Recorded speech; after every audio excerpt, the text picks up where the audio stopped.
interested in deepening their understanding and appreciation of Judaism.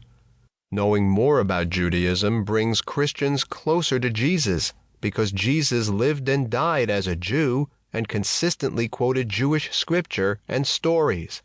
When Christians learn about Jewish tradition and history, they see the Bible and the life of Jesus from a new and enriching perspective. As scholar Paula Fredrickson puts it, despite a long and often unhappy history, the story of Jews and of Christians remains intertwined. The bridge between the two is the historical figure of Jesus, and that historical figure of Jesus becomes more accessible and instructive when we explore Jewish traditions and wisdom. I write as a rabbi who leads a synagogue, devoting most of my time to leading Jewish worship, teaching classes on Jewish topics, and officiating at weddings, funerals, and other sacred rituals. But since I began my rabbinical studies, I have had another mission: building bridges and engaging with people of all faiths. Some of my passion for this work comes from my own history growing up in a community in Texas filled with devout Christians. I felt inspired by the devotion and sense of service I witnessed among my Christian friends and neighbors. I felt pushed to commit more deeply to my own faith and relationship with God. And I was constantly explaining Judaism to my Christian friends. As an adult, I have officiated at weddings of hundreds of interfaith couples.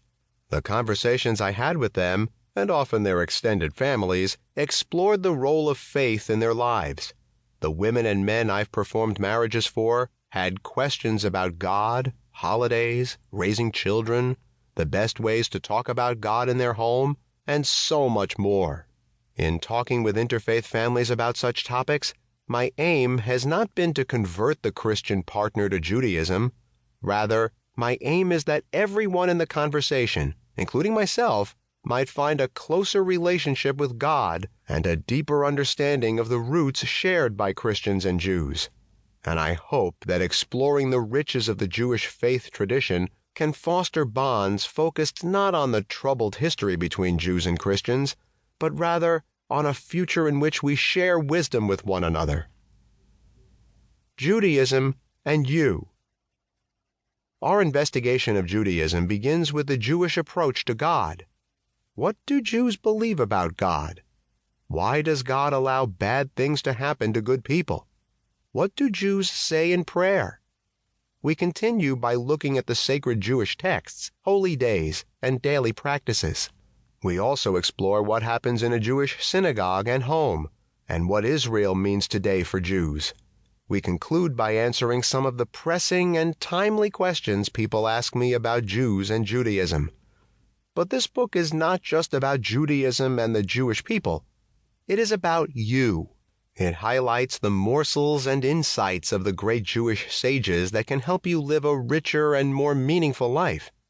This book is not a description of Jewish life so much as it is an invitation to soak up the wisdom and traditions of Judaism, whether you are Jewish or not.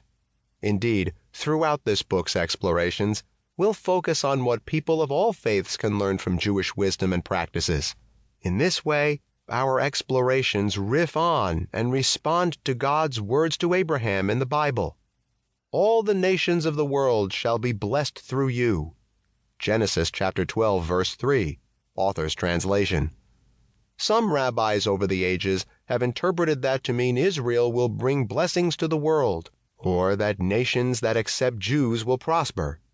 I think it might mean something simpler, that one needn't be Jewish to have one's life enriched by Jewish teaching, Jewish spiritual practice, and Jewish approaches to God and neighbor.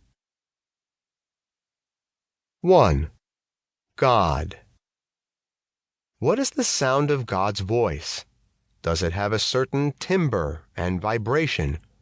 Is it deep and powerful, perhaps like the voice of James Earl Jones? Is it light and lilting, like the voice of Reese Witherspoon, or throaty, like Kathleen Turner? Well, to me, the voice of God sounds like the voice of Rabbi Samuel Karff. He is the rabbi who led the congregation where I grew up and worshiped with my parents every week. As a child, I remember his sermons brimming with knowledge and wisdom.